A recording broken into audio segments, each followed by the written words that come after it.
देवियों एवं सज्जनों, जगदीश सोशल मीडिया नेटवर्क में आप सभी का दिल से स्वागतम, सुस्वागतम, सुप्रभात। प्रतिदिन के अनुसार प्रस्तुत करते हैं स्वामी वासुदेवानंद जी सरस्वती इनके अमृतमय वाणी द्वारा विष्णु सहस्त्र नाम ज्ञान यज्ञ प्रवचन। प्रथम नमन आपको। जय गुरुदेव। श्री विष्णु सहस्त्रनाम ज्ञान यज्ञ प्रवचन क्रमांक 206, श्लोक क्रमांक 34 और नाम क्रमांक 190। ओम त्र्यंबकं यजामहे सुगंधिं पुष्टिवर्धनम् उर्वारुकमिव बन्धनान् मृत्युर्मुक्षीयमामृतात्। समस्तजनकल्याणे निरतं करुणामयं नमामि चिन्मयं देवं सद्गुरुं ब्रह्मविद्वरं शान्ताकारं भुजगशयनं पद्मनाभं सुरेशम् विश्वाधारं गगनसदृशं मेघवर्णं शुभांगं लक्ष्मीकान्तं कमलनयनं योगिभिर्ध्यानगम्यं वन्दे विष्णुं भवभयहरं सर्वलोकैकनाथम्। मरीचिर्दमनो हंसः सुपर्णो भुजगोत्तमः हिरण्यनाभः सुतपाः पद्मनाभः प्रजापतिः। ओम दमनाय नमः। ओम तत्सत्। श्री भीष्म पितामह जी महाराज अपने प्रिय युधिष्ठिर जी को भगवान के सहस्त्र नाम बता रहे हैं। पिछला नाम उन्होंने मरीचि नाम बताया और मरीचि का अर्थ है प्रकाश। और जो व्यक्ति मरीचि माने प्रकाश की यात्रा नहीं करता है, आत्मज्ञान की यात्रा नहीं करता है, भगवान उसके लिए दमन का रूप धारण करते हैं। अब यह दमन नाम से कहते हैं। दमन का अर्थ होता है प्रमाद, आलस्य। ये जो प्रमाद आलस्य करने वाली प्रजा को यम आदि के रूप में परमात्मा दमन करते हैं। आइए इस पर हमारे भाष्यकार बहुत सुंदर भाष्य लिखते हैं। उसके अनुसार हम यथाधीतम, यथामति, यथाश्रुतम और यथा समय विचार करते हैं, चिंतन करते हैं। भाष्यकार लिखते हैं स्वाधिकारात् प्रमाद्यति ही प्रजा दमयितुम शीलम अस्य वैवस्वानादि रूपेण इति दमनः। अपने अधिकार में प्रमाद करने वाली प्रजा को विवस्वान माने सूर्य के पुत्र यमराज दमन करने का भगवान का स्वभाव है। यमराज के रूप में वे दमन करते हैं, इसलिए उनका एक नाम दमन भी है। संसार में जो कुछ भी नियम है उनके रूप में परमात्मा का दर्शन होता है। जीवों को उनके कर्म के अनुसार दंड देने का काम परमात्मा ने सूर्य पुत्र यमराज जी को सौंप दिया है। जो भी इस सृष्टि के नियमों का उल्लंघन करता है, वह मनुष्य हो या देवता हो, वह दंड का पात्र हो जाता है। फिर वह साक्षात भगवान का अवतार ही क्यों न हो। हम रामचरितमानस में देखते हैं कि भगवान श्री राम जी ने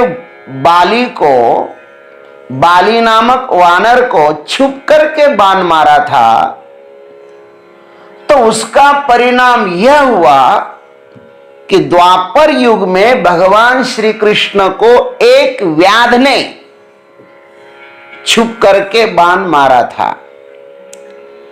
कर्म किसी को छूटता नहीं है, कर्म का फल तो भोगना ही पड़ता है, चाहे जो भी हो।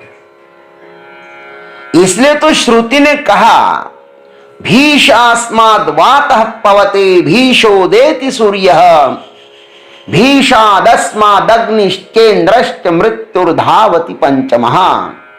तैत्तिरीय उपनिषद में कहा कि भगवान के भय से सूर्य भगवान, अग्नि देवता, चंद्र, इंद्र, मृत्यु, ये सब लोग डरते हैं भगवान को, और इसलिए अपने अपने कार्य में मस्त रहते हैं। कभी भी अपने कार्य में वे आलस्य नहीं करते हैं, प्रमाद नहीं करते हैं। गीता जी में भगवान स्वयं कहते हैं, दंडो दमयितामस्मि। हे अर्जुन, दमन करने वालों का दंड अर्थात दमन करने की शक्ति मैं ही हूं, और दंड इस सृष्टि के संतुलन के लिए अनिवार्य है। दंड न हो तो सब संतुलन बिगड़ जाएगा। अच्छे बुरे कर्म का फल तो कर्ता को मिलना ही चाहिए, और मिलता ही है। भगवान के पास देर है किंतु अंधेर नहीं है। हमें बड़े भाग्य से यह मानव देह मिला है। गोस्वामी जी लिखते हैं, बड़े भाग मानुष तन पावा, सुर दुर्लभ सब ग्रंथ निगावा, साधन धाम मोक्ष कर द्वारा, पाइन जेहि परलोक संवारा। बड़े भाग्य से ये मनुष्य शरीर मिला है, ये देव दुर्लभ है, ऐसा सब संतों ने, ग्रंथों ने, महंतों ने कहा है। ये साधनाओं का धाम है, मोक्ष का द्वार है, और इस शरीर में आकर भी यदि कोई परलोक माने मोक्ष की चर्चा नहीं करता, मोक्ष को नहीं पा लेता, तो उनका जीवन निरर्थक है। यह शरीर केवल प्रकाश माने आत्मज्ञान की यात्रा के लिए ही मिला है। इस देह से केवल परमार्थ ही साधना चाहिए। जो मनुष्य आत्म साक्षात्कार के लिए प्रमाद करता है, उसे यह प्रकृति बहुत बड़ा दंड देती है। दोबारा यह मनुष्य शरीर उसको नहीं मिलेगा। इस मनुष्य शरीर से अधिक जघन्य योनियों में उसे बार बार जन्मना और मरना पड़ेगा। यही उनके लिए बहुत बड़ा दंड है। परमात्मा की सृष्टि में पुनरावृत्ति नहीं होती है। एक बार यह मनुष्य शरीर मिला ना, दोबारा नहीं मिलेगा।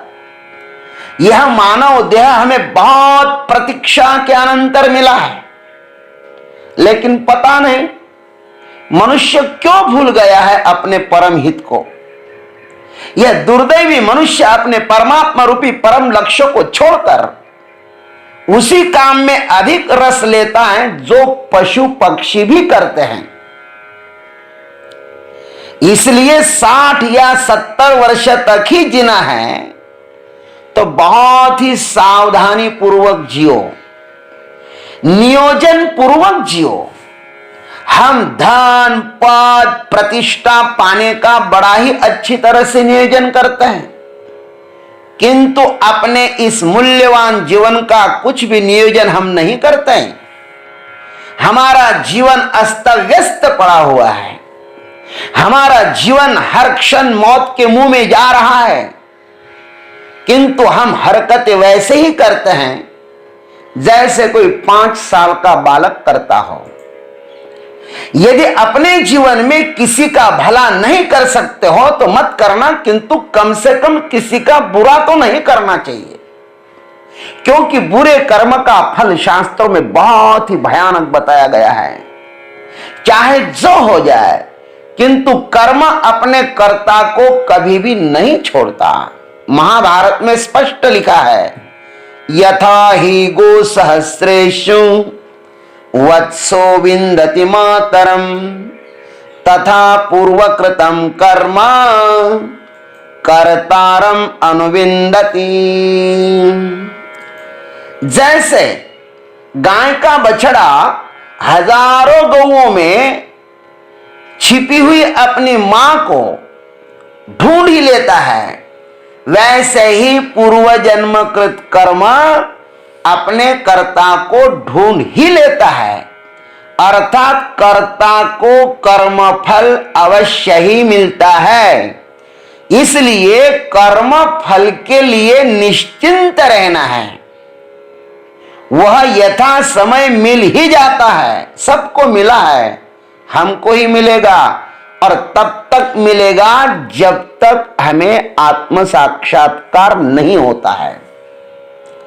इसलिए हमें अपने प्रत्येक कर्म को ही पुष्प बनाकर उसके द्वारा परमात्मा की पूजा करनी चाहिए। शास्त्रों में 8 पुष्पों के द्वारा परमात्मा की पूजा का विधान किया गया है।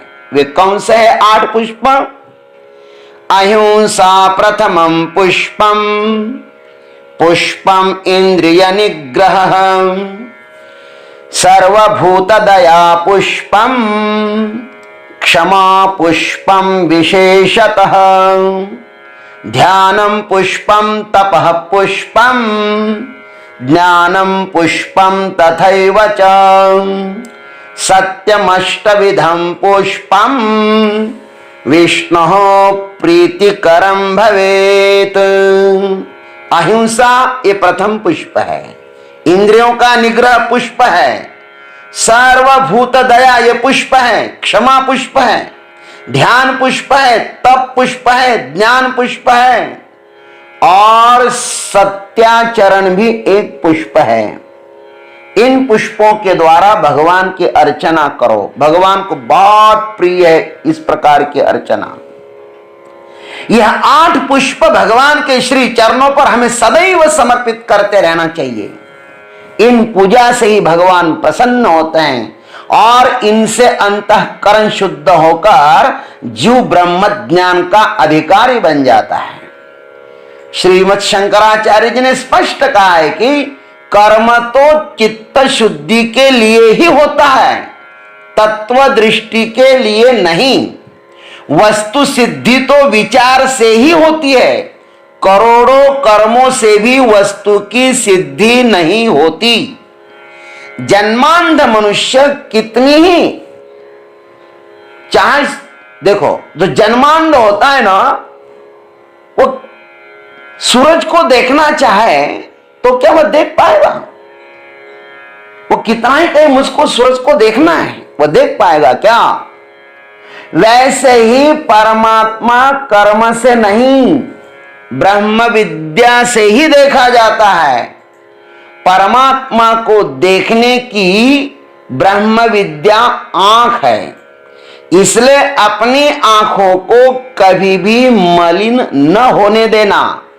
आंखों को इतना पवित्र बनाए रखना चाहिए कि परम पवित्र परमात्मा उसी द्वार से अपने हृदय में प्रवेश कर सके। आंख पर दमन करो, नियंत्रण करो कि इसमें से कोई राक्षस रूपी दृश्य अपने भीतर प्रवेश न कर सके।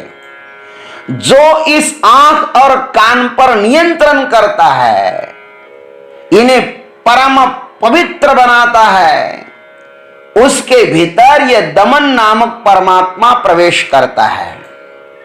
अतः परमात्मा से इतनी ही हम प्रार्थना करते हैं कि हे प्रभु, इन आंख और कान से कोई भी राक्षस हमारे भीतर प्रवेश न करे। ऐसी बातें मत सुनो मेरे भाई, और ऐसा दृश्य मत देखो जो तुम्हारे हृदय को दूषित कर सके, तुम्हारा हृदय गंदा बना सके। नहीं नहीं, हृदय को बहुत पवित्र रखना कि जिसमें परमात्मा स्वयं आकर के प्रवेश करे। गोस्वामी जी ने एक जगह कहा है, जहां न चाहिए कबहि कछु तुम सहज स्नेह, बसहु तासु ही निरंतर, सो राउर निज गेह। ओम तत्सत। जय गुरुदेव, जय जगदीश्वर, जय जय महाकाल। देवियों एवं सज्जनों, अभी आप सुन रहे थे स्वामी वासुदेवानंद जी सरस्वती इनके अमृतमय वाणी द्वारा विष्णु सहस्त्र नाम ज्ञान यज्ञ प्रवचन का अगला भाग लेकर कल सुबह फिर उपस्थित होंगे। हरिओम।